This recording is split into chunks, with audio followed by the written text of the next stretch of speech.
Online lecture is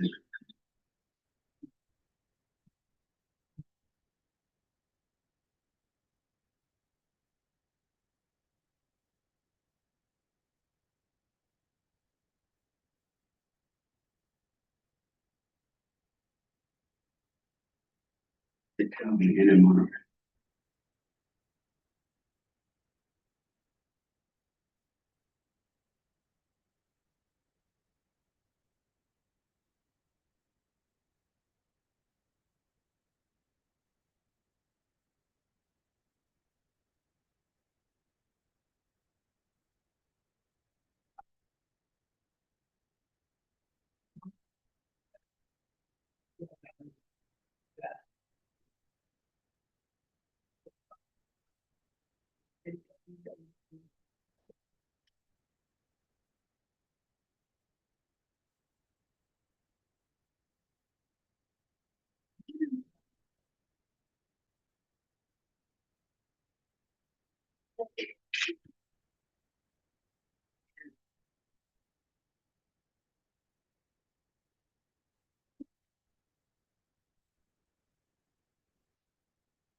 Two.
Okay, Assalamu alaikum. Good morning, students, and to all the online participants. So, for today's class, Dr. Iqbal is in Bangladesh right now, and he'll take your class on Monday, inshallah. So, he suggested that we should have a recap of what we have learned till today. and I'll show you 2 to 3 videos, and we'll try to cover the whole range of topics that Dr. Iqbal has already discussed. So you are not blank, you will not be blank on Monday, because I know you are busy in other things and you won't get time to study NMR.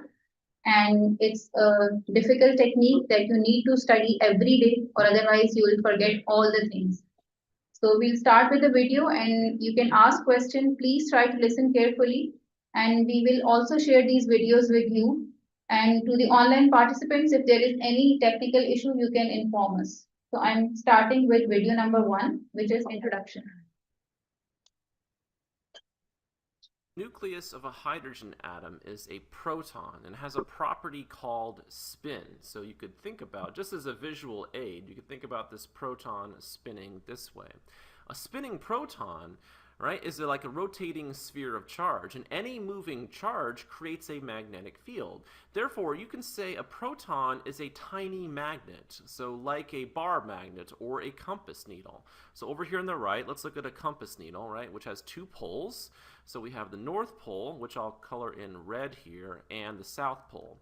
So the compass needle is like a tiny bar magnet too, and so we could draw the magnetic field, right? So magnetic field lines go from the North Pole to the South. So I could draw in a magnetic field line here. So going from the North into the South. So going from the North to the South for our magnetic field line.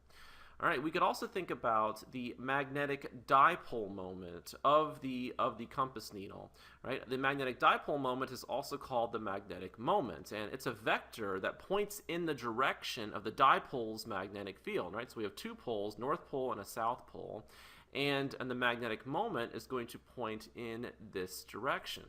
All right, so using the same idea, we can go back to the proton and think about it like a compass needle, right? So if it's spinning this way, it's going to have a North Pole and a South Pole. And so let me go ahead and color the North Pole red here. We could draw magnetic field lines, right? So we could draw a magnetic field line going from the North Pole to the South Pole. Let me go ahead and do one over here too, like that. And therefore, we could also draw on the magnetic moment of the proton, right? So the magnetic moment, right, points in the direction of our dipole's magnetic field. And so this is how we're going to think about a proton, like a tiny magnet with a magnetic moment.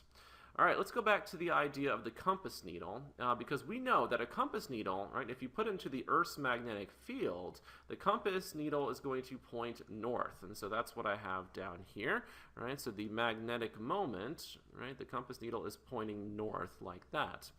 And we know that opposite poles attract. So if this is the North Pole of our little bar magnet, of our compass needle, this must be the magnetic South Pole.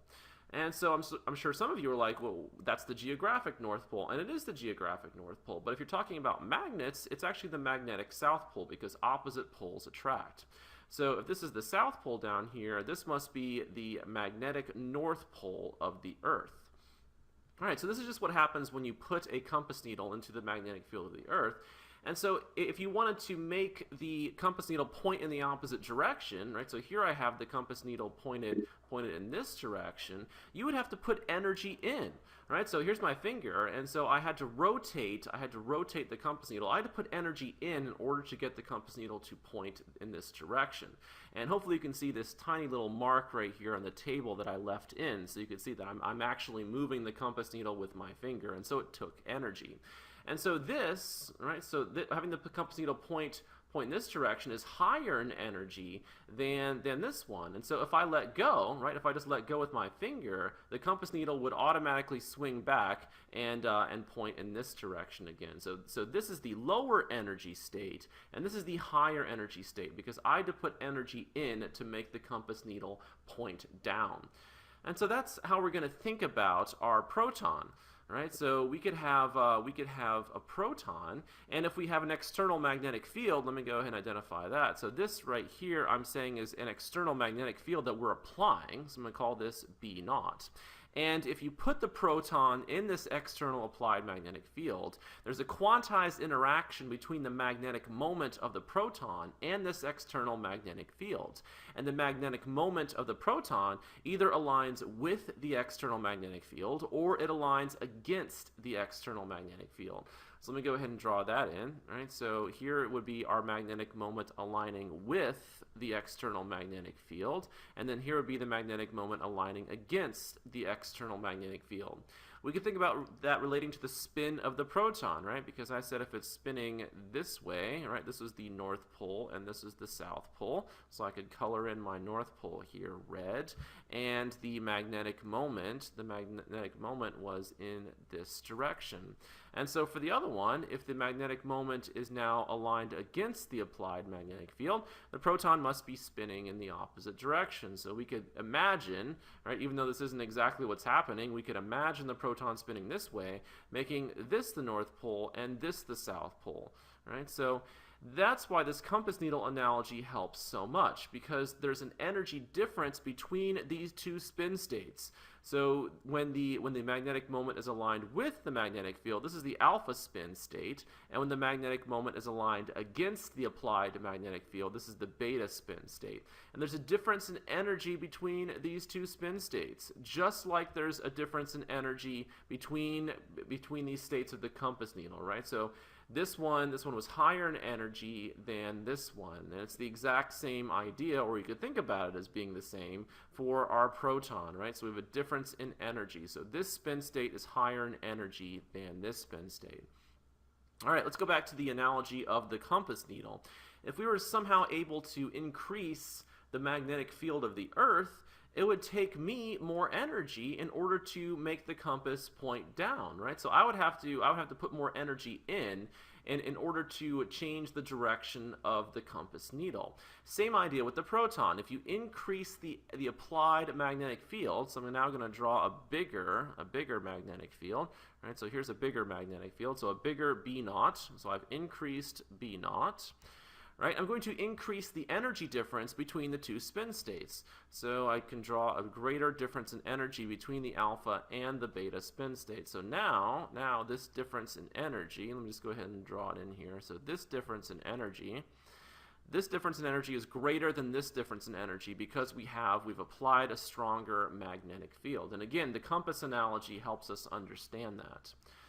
All right, so now we've learned that we have these two different spin states, and it turns out a proton can absorb energy and flip from the lower spin state, the alpha spin state, to the beta spin state. So let's take a look at a diagram showing that. So here we go down here. All right, so if we apply an external magnetic field, there are two possible spin states for our proton, for our nucleus. Right, so the nucleus could be in the alpha spin state or the beta spin state. And let's say we have a proton or nucleus in the alpha spin state. Right? So there's a certain difference in energy between the alpha and the beta spin state. So there's a certain difference in energy.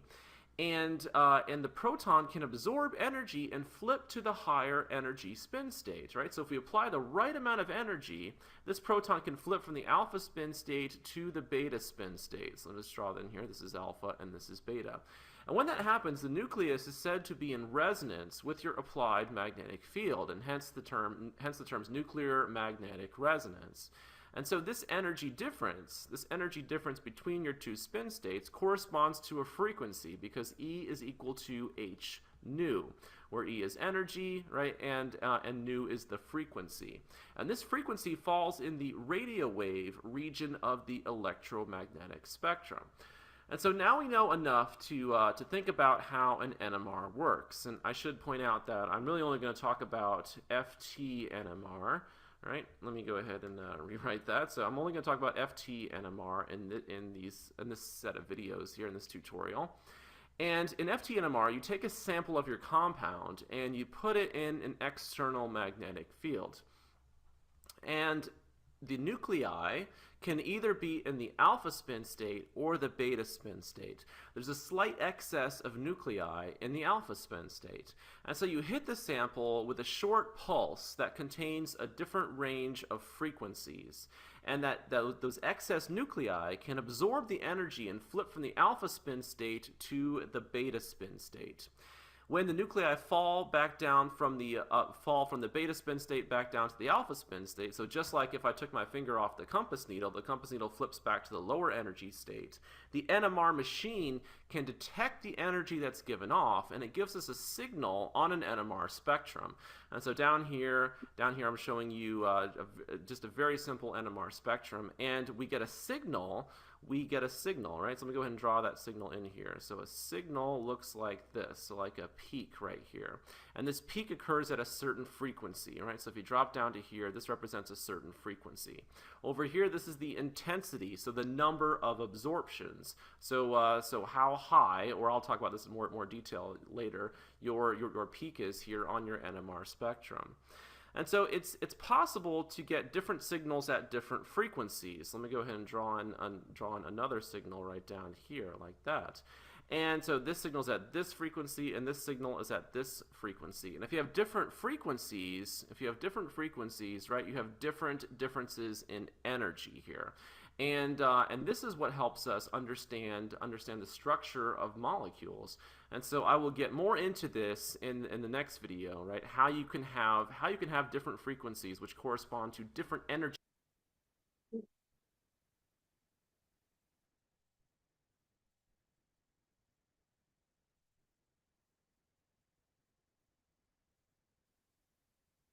Before we get into nuclear shielding, we need to review some physics. So let's say we have current in a loop of wire. So on the left is our loop of wire, and let's say that current is going in this direction. So in physics, you represent current by I.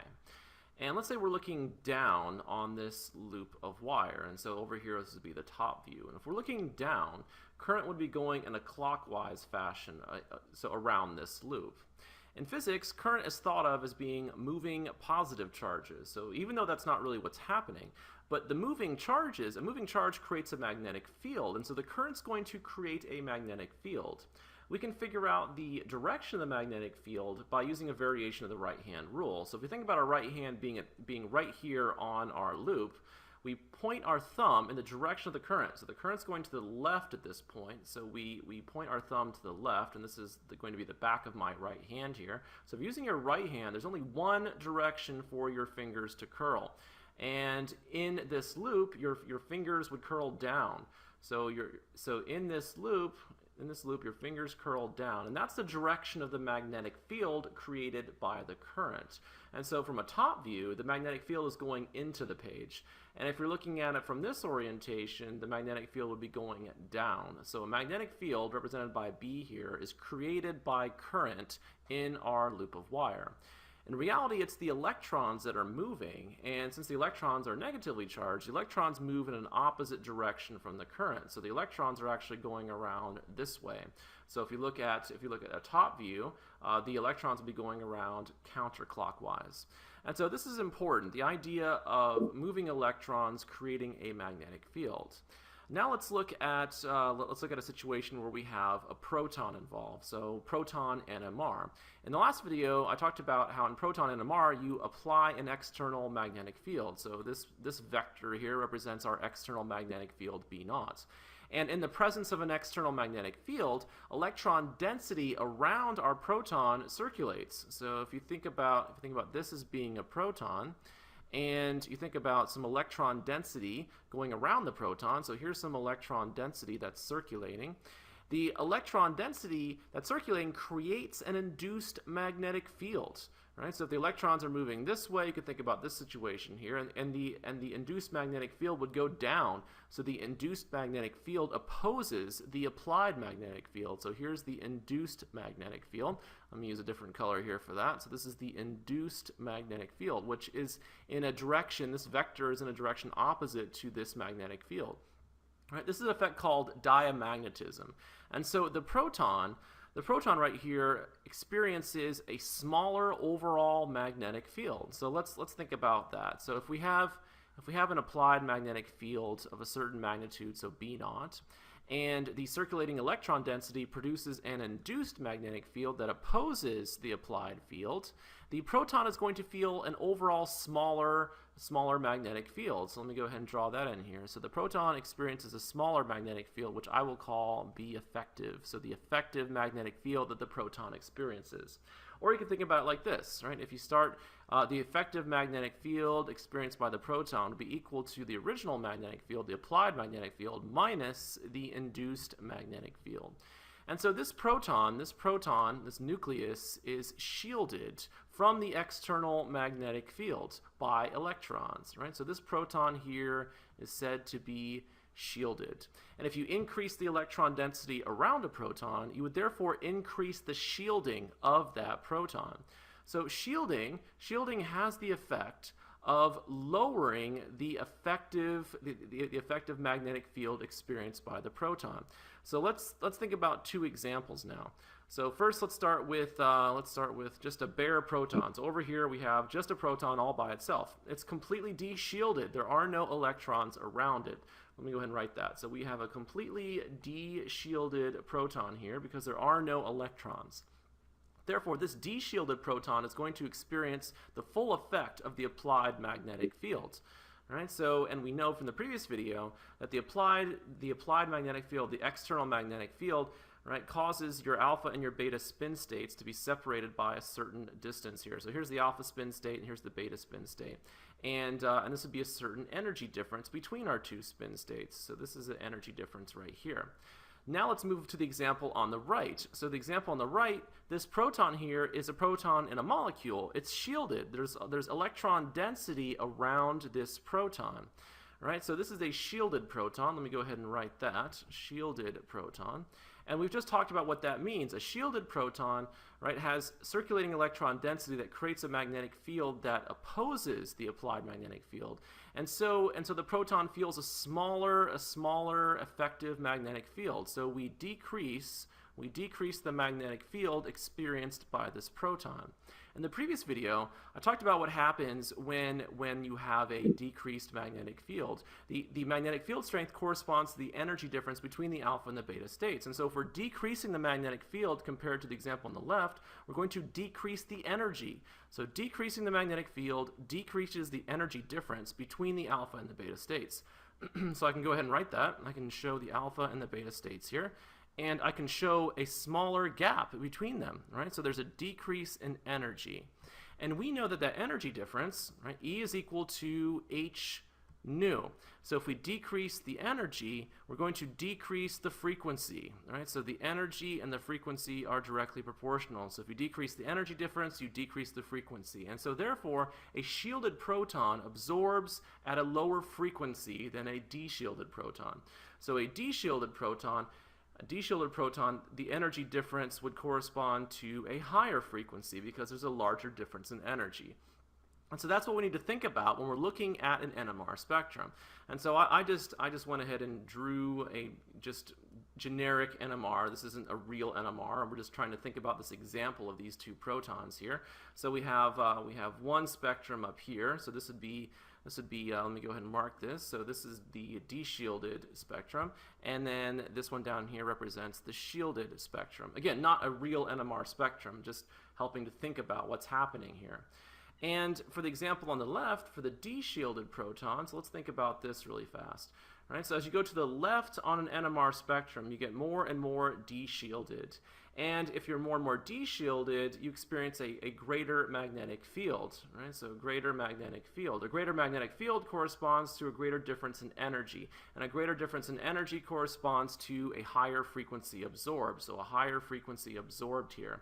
And so therefore, as we go to the left, we're talking about we're talking about an increasingly de-shielded proton, and this signal that appears at your NMR right here, so this is the signal for this de-shielded proton. We're talking about a high frequency signal. So moving to the left on an NMR spectrum, we're talking about higher frequency signal. All right, let's think about the shielded proton over here on the right. So we're thinking about the shielded proton now. And as you move to the right on your NMR spectrum, right, so we're moving to the right on our NMR spectrum, we're getting more and more shielded. So this signal is the signal for this proton, so it's more shielded than the one on the left. So if you move to the right, you're talking about increasing shielding. And increasing shielding decreases the effective magnetic field. Decreasing the effective magnetic field decreases the energy difference between the alpha and the beta states, and therefore decreases the frequency absorbed. Right? So as you move to the right, you're talking about a lower frequency signal. So as you move to the right, you're talking about a lower frequency. All right, so this is the idea of FT NMR, which I briefly introduced in the previous video. So in FT NMR, you're holding the external magnetic field constant, and you're hitting the sample with a short pulse that contains a range of frequencies. And so these frequencies correspond to the energy differences. So one frequency might correspond to this energy difference, and when the proton goes back to the lower energy state, the NMR machine gives you this signal. Another frequency might correspond to this energy difference, and once again the NMR would give you this signal. And so that's the idea about FT NMR. You do all this at once, and the NMR machine gives you your NMR spectrum.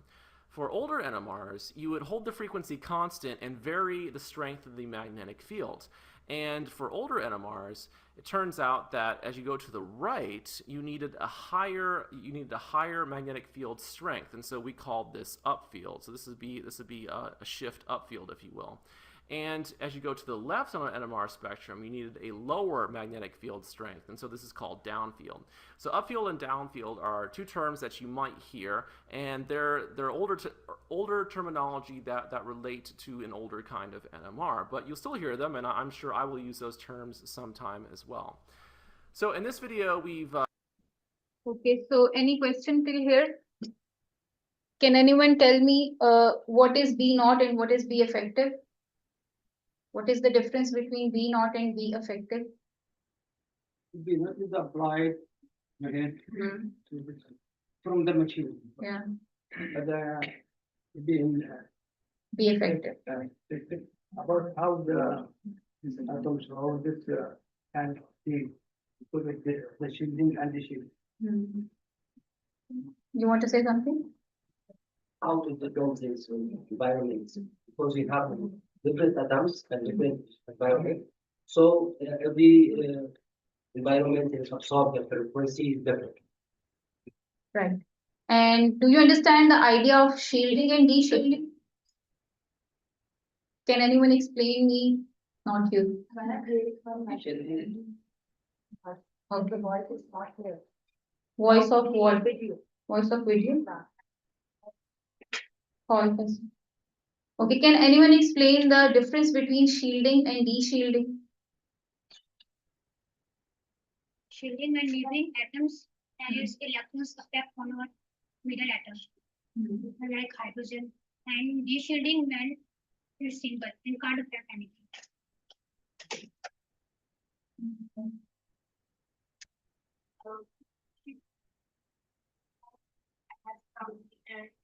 There are electrons, so it will not exceed the magnetic field impulse, and de-shielding means its surrounding is no electron. Yeah. When your proton is individual, there is no electronegative atom attached to it. You can say that it's de-shielded, and it will have a higher effect of applied magnetic field. And when your proton is surrounded by any of the electronegative atom, for example, oxygen, so it will be shielded. Okay, so the effect of magnetic field, the B effective, will be less, and that's why the protons that are shielded, they will appear towards the right of the spectrum. You can say upfield, and the protons that are de-shielded, that are not surrounded by any electronegative atom, they will appear towards the left of the spectrum, and we call them de-shielded. Okay. Okay, so for the online participants, if there was any issue in the voice, we can share these videos with you. I'm going to play the next video right now.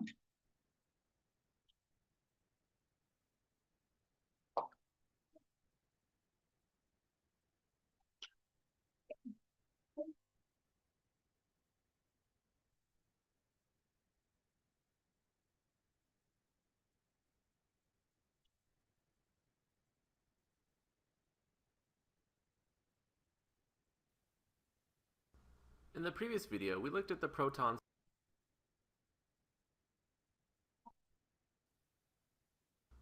Let's see how to determine the number of expected signals in an NMR.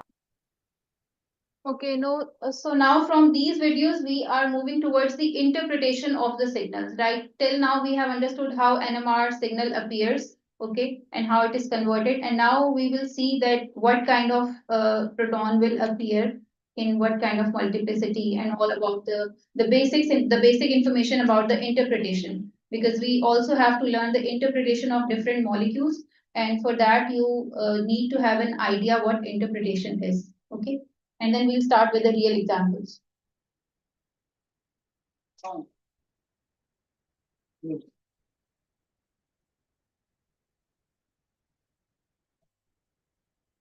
Our spectrum. And the best way to do this is just to do a lot of practice problems. And we'll start with methane. And methane has 4 protons in the same environment.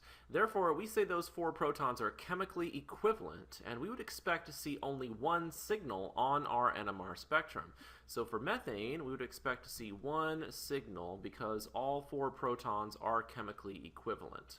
If we move on to propane, right, so this carbon right here has 2 protons on it, and these 2 protons are in the same environment. Therefore, they are chemically equivalent, and we would expect to see only one signal for these 2 protons. If we look at these protons over here, so let me go ahead and draw them in. So these methyl protons are in their own environment here, so we'd expect one signal for these methyl protons. But for a molecule like this, you need to think about symmetry. So if I draw a line right here, it's easy to see that these 3 protons are in the same environment as these, right? So really, we have 6 protons in the same environment. So these 6 protons are chemically equivalent, and we would expect to see one signal for all 6. So for propane, we would expect to see a total of 2 signals. All right, let's move on to this one, right? So let's draw on our protons here. So let's just go ahead and draw on all of them first. So we're drawing in all of the protons, right? So we have these methyl protons here, and then right here we have a proton on this carbon, and then we have all of these protons. So a lot of them. Let's focus in on the methyl protons first, right? So these methyl protons here are in their own environment. And that environment is the same as all of these methyl protons. They're all in the exact same environment. They're all right next to a carbon with a hydrogen on it. And so we would expect to see only one signal for all of these protons. So one signal for the magenta protons. All right, so again, think about symmetry. Think about the symmetry of this. And then if I look at this proton right here, right, this is in a different environment from the magenta protons, but it's in the same environment as this proton. So we'd expect one signal for these red protons here. So one signal for the red protons. So a total of 2 signals for the molecule. All right, let's do some more examples. So let's look at this one next. All right, so we have a carbon right here with 2 protons on it, and these 2 protons are in the same environment. They're chemically equivalent. These 2 protons are next to this oxygen here. We know oxygen is more electronegative than carbon, so oxygen is going to withdraw some electron density. And so these 2 protons are in a different environment from these 2 protons. These 2 protons right here, let me go ahead and change colors. These protons in red are further away from the oxygen, so they're in a different environment. So we'd expect one signal from the protons in red, and we would expect one signal from the protons in yellow. All right, we still have our methyl protons. Let me go ahead and draw those in. So we have 3 protons over here on this carbon. They're further away from the oxygen. They're in their own environment, right? They're chemically equivalent, so one signal expected for these protons. Finally, don't forget about the proton right here, the proton on the oxygen. So that's in its own environment, so we would expect one signal for that proton. So really a total, right, if you count them all up, a total of 4 signals, right? So we would expect 4 signals. Not sure why I put an S on here, only one signal. So a total of 4 for this alcohol. Let's look at this alcohol down here. So we have these 2. Okay, so till here, any question? You understood how he is trying to explain how you get different signals, how you can identify the protons with the same chemical environment will appear in a single signal followed by the others. All right, so he has shown you a very simple molecule. And in this case, you can see that the protons that are directly attached to the OH group will appear where in the spectrum, upfield or downfield? Upfield. Why? It's shielded. Because it's shielded. followed by the red protons, CH2, because both of them has the same chemical environment, so they'll appear. And then lastly, your methyl group, okay? As it is far from the electronegative atom, so it's shielded or de-shielded? It's de-shielded. Yeah, electronegative atom is not directly attached to it, okay?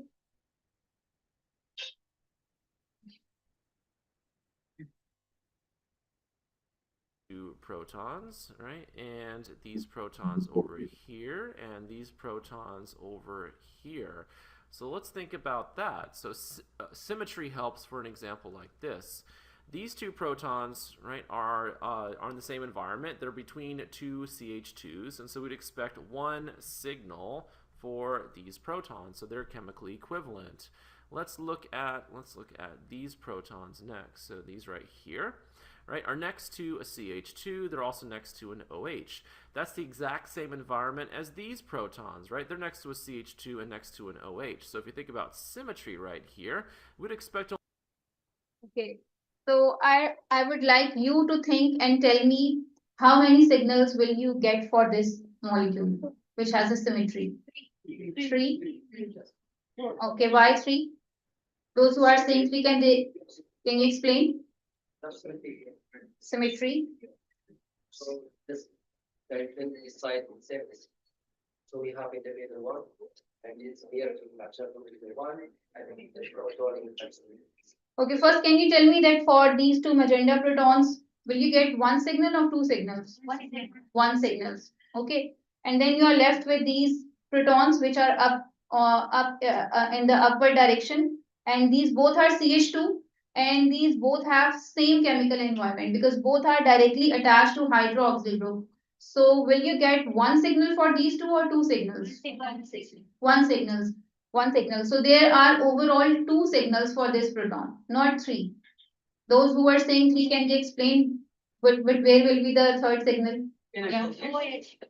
Okay, for the OH, yeah. But OH does not always appear, because if you are using a solvent that already has deuterium in it, this will be exchanged. This is a replaceable proton, so OH does not normally appear until unless you are using a solvent that does not have deuterium in it. Okay, so third signal will be for the OH.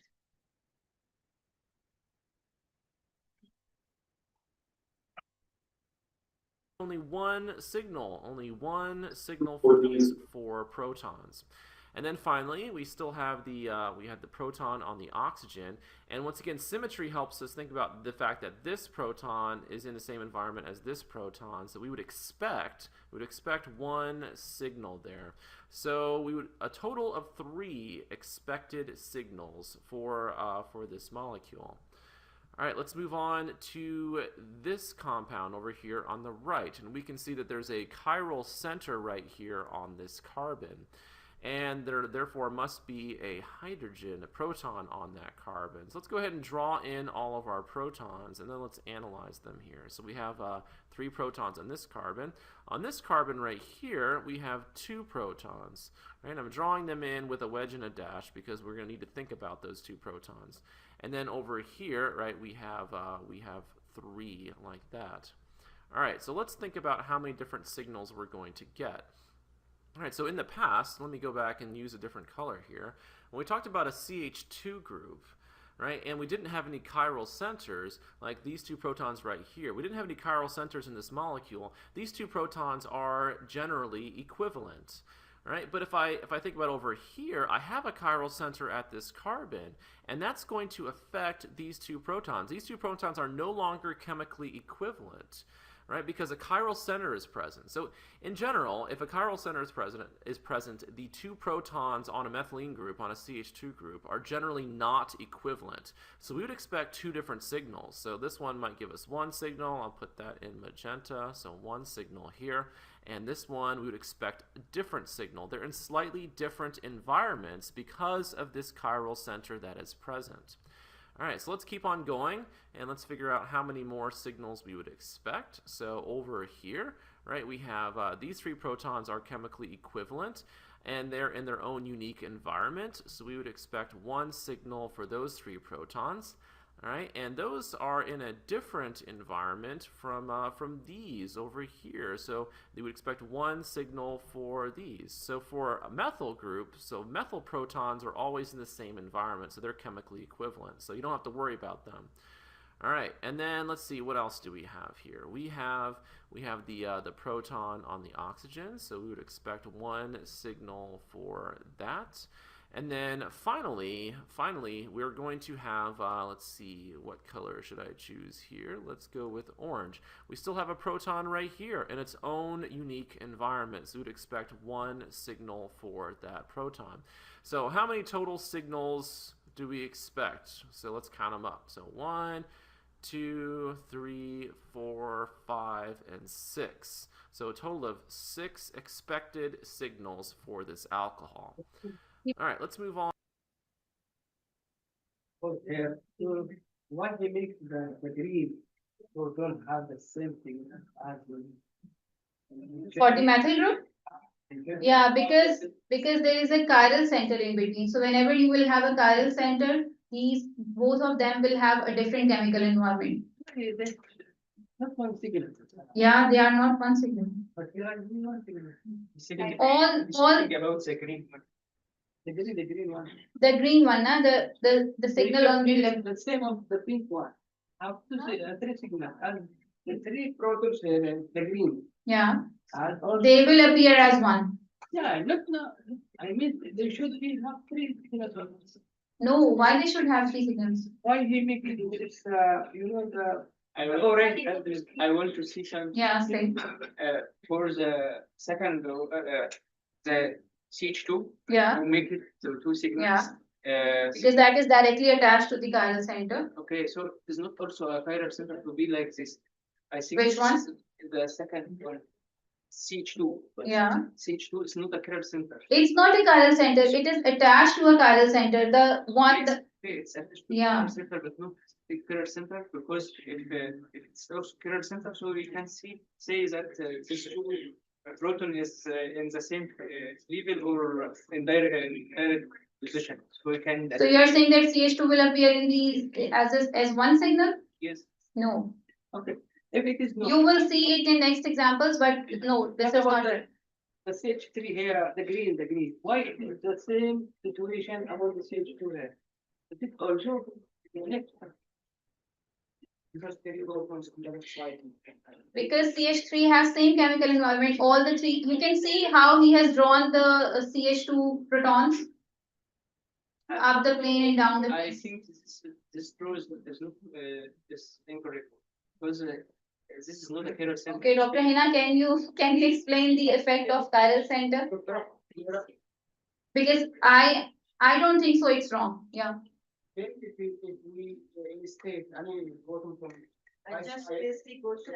Okay. What is it before? I'm saying the. Sorry, what you were saying? My question. Yeah, let me explain your question, he will explain. Okay, I can remove. Yeah, Make it one up and one down. let him explain his Both question. sides. They have different environment, he said. Yeah. Okay, because of Chiral. chiral. Okay, he make it 2 signals. Yeah. What about this here? Yeah, you can explain. I'm not a chemist. Okay. Yeah. We remove this proton and instead with any functional group, we will find 1, 2, 3 different functional groups. And if I remove this and instead of OH or BR, I will find 1, 2, 3 different functional groups. But if I remove anyone from the side and instead of BR or OH, I will find 2 similar. Mean this different. They have different chemical. Actually, when you make a model, right? Yeah. If you try to make a 3D model, if you have column mistakes or you do it on camera or whatever, you will clearly see that these, because of the effect of the chiral center, these 2 protons of CH2, which is CH2, they actually observe different chemical environment because some will be closer to the OH side, some will be closer to the other hydrogen side. So eventually they will have different effects of their surrounding. So this is the reason that it will give two distinct. No, he agrees to this. His question is that why CH3 does, yeah, why CH3 have same chemical? One signal only. We also have three signals. He's trying to explain you, no? Okay. Learn from him. If you have pain, you can dry hair. Yeah. Those two went to the same side, to the upside of OH. Yes. And one to the back side of OH. Mean they are independent. Now, when you instate this H, mean it's more effective to OH because it's the same side. I am agree with this. I will switch to I will switch to now. Because those three At the same direction, the if first. you may, yes, in the same. There no effect by stereo center. Because if you instate any proton, if you instate any proton from those, you will find two similar groups. Okay. Because of This is geometry. Actually, the CH2, which is methylene, is basically prochiral, right? Prochiral. Prochiral is something Yeah. when you just exchange one of it, it will become chiral center. And this CH3 is not a prochiral center because it has three same substituents, which are hydrogen, right? So even if you replace one single hydrogen, it will not yield to the chiral center, right? Exactly. So that methylene CH2 will have two distinct signal because it is a prochiral center. Each proton is observing different chemical shift. On contrary, CH3 doesn't have that effect because all three of them will experience The same. same effect, There is three. surrounding effect. Yeah, Dr. Thill, you can explain it. Just explain the. Okay, Humera is saying that for online participants, we have a question here that we have a pointer. So here we have this CH2. One of our student asked that why these two protons are giving two signals and why the CH3 is giving one signal. So this is basically a prochiral center. Prochiral means this is if you just replace one of the hydrogen or one of the substituent, that center will become chiral. So since this is a prochiral center, so each of these hydrogen will behave differently into the magnetic field, and eventually because of the effect of the chiral center, each of the hydrogen will experience different chemical environment and will have different signals. On contrary, this CH3 is basically not a prochiral center. So we call it either like an anisotropic or diastereotopic. So these are diastereotopic protons right here. So these CH3, even if we replace one of the hydrogen, it will not yield to a chiral center. So basically these three are equivalent. So that is the reason that it will give a signal, one distinct signal, and these two hydrogen will give two distinct signals. I hope it's clear. Yeah. Now on that prochiral, the purple signal and the red signal, which one is going to have a higher chemical shift? Higher chemical shift, Yes. you mean? Yes. That to be honest, I'm not sure because we need to see the video further as well, and also chemical shift as well. Like up and down. Okay, so it will give you a detailed one, like which one will be upfield and which one will be downfield. So let's see. Let's move on to a benzene ring here. So let's look at benzene. And we know that benzene has 6 protons, right? So I could draw in the 6 protons here. And those 6 protons are all in the exact same environment. They're all chemically equivalent. And sometimes it's easier to just go ahead and draw your circle in here, right? And that just helps you to see that these protons are equivalent. It allows you to see the symmetry a little bit better, Right? So again, thinking about symmetry, all 6 protons are in the same environment, therefore we would expect only one signal for benzene on an NMR spectrum. So let me go ahead and write that here. So only one signal for benzene because all 6 protons are chemically equivalent. Move over here to this molecule down here. Right, so let's think about what we have. So we have a methyl group here, a methyl group here, so that's 3 protons. Right, so 3 protons for each methyl group. And those protons are in the same environment. Right, so these 3 protons in this methyl group are in the same environment as these 3 protons. Right, they're right next to an oxygen, which is next to this benzene ring. So next to an oxygen, next to a benzene ring. And so we'd expect only one signal. Right, only one signal for these 6 protons right here. If we look at our ring, we know that there's a proton here, we know there's a proton here, a proton here, and a proton here. And if we think about those protons, they're all in the exact same environment, right? So if I think about, let's say, this proton is next to a CH, right, with a double bond. It's next to a carbon right here with an oxygen. This is in the same environment as this one, right? This one's in the exact same environment. This one is, this one is. So again, symmetry helps you realize that all 4 protons are in the same environment. They're chemically equivalent, therefore one signal. So we would expect to see 2 signals. We would expect to see 2 signals for this molecule on an NMR spectrum. Finally, for fun, let's just look at cubane here, right? So one of the most interesting molecules, in my opinion. There are 8 protons on cubane. Cubane is just this cube here. And those 8 protons are all equivalent, right? So if you think about, if you just rotated this cube, right, you wouldn't be able to tell a difference here. So we have 8 protons, all equivalent, therefore only one signal. So cubane's NMR should have only one signal on it. All right, so that's hopefully some insight into how to look at a dot structure and how to figure out how many signals you would expect to see on your NMR spectrum.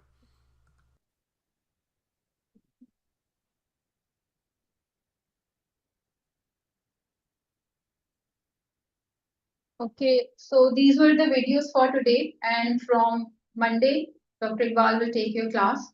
And for the interpretation in your questions, we'll have the real examples, and you can learn these things there also. Okay, it was just to give you an idea. Okay, so on Monday, the class will be started at 9 a.m. Yeah, Dr. Iqbal will take the class.